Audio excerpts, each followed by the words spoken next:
ہوں۔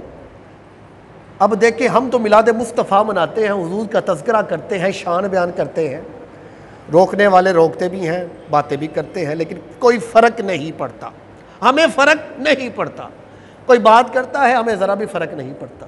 آئے میں اب بتاتا چلوں، بائبل کتاب ہے عیسائیوں کی، اس میں لکھا ہوا ہے، کسی کو بھی شک ہے وہ بائبل کتاب اٹھائے۔ اب اس میں حضرت عیسیٰ علیہ السلام کا تذکرہ لکھا ہے۔ اب کیا لکھا ہوا ہے ذرا غور سے سنیں۔ حضرت عیسیٰ علیہ السلام نے ایک مجمع لگایا، 70,000 اپنے امتیوں کو بٹھا لیا اور بٹھا کر وائز کیا، اور کیا کہا، اے لوگو اب مجھے اجازت دو، اب میں جا رہا ہوں، اب مجھے اجازت دو، میں جا رہا ہوں، ان قریب میں جانے لگا ہوں، اور میرے بعد خدا کا نور جو ہے نا وہ پہاڑ سے اترنے والا ہے،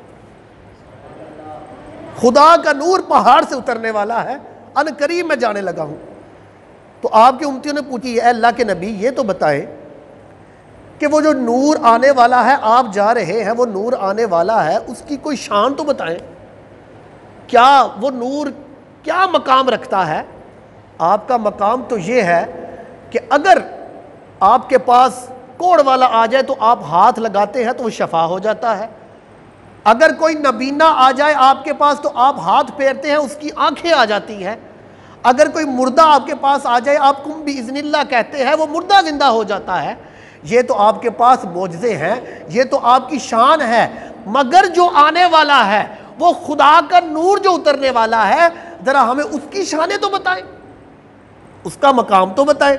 تو آپ نے کہا لوگوں سن لو، میرا کام جو معجزہ ہے وہ زمین تک ہے، میرے پاس کوئی آدمی آتا ہے تو زمین پر آتا ہے، کوڑ والا میں ہاتھ پھیرتا ہوں شفا ہے، آنکھوں والا اندھا آتا ہے تو زمین پر ہوتا ہے، میں ہاتھ پھیرتا ہوں تو شفا ہے، کوئی مردہ ہوتا ہے تو زمین پر ہوتا ہے تو میں ہاتھ پھیرتا ہوں وہ زندہ ہوتا ہے۔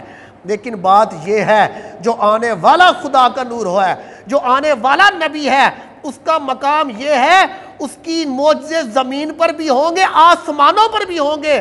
اگر وہ پنگوڑے پر ہوگا تو وہ اشارہ کرے گا تو اس کے اشارے پر چاند ہلا کرے گا، چاند ہلا کرے گا۔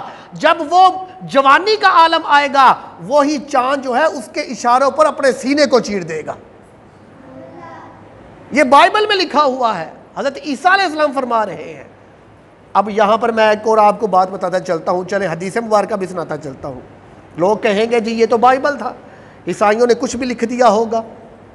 آئے حضرت عباس حضور کے چچا، آپ فرماتے ہیں حضور بیٹھے تھے، آپ آئے، عرض کی یا رسول اللہ ذرا مجھے ایک بات تو بتائیں، یہ بتائیں کہ میں نے دیکھا تھا جب آپ پنگوڑے میں تھے نا، جب آپ پنگوڑے میں تھے، چھوٹے تھے، تو میں دیکھ رہا تھا ایک مار کہ رات کا وقت تھا، تو جس طرف آپ کا پنگوڑا ہل رہا تھا چاند اس طرف جا رہا تھا، جس طرف پنگوڑا ہلتا تھا چاند اس طرف جاتا تھا، کیا معاملہ ہے؟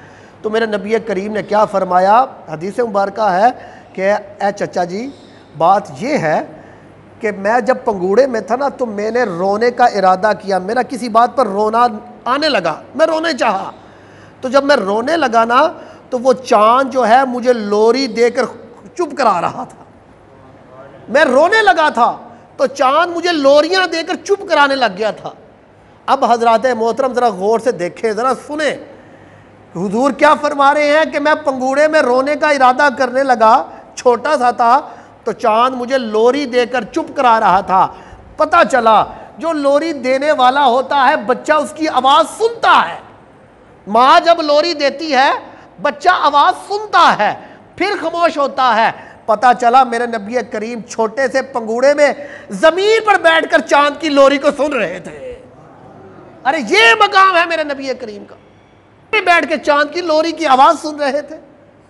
حضور کیا فرما رہے ہیں، وہ مجھے لوری دے رہا تھا میں سن رہا تھا۔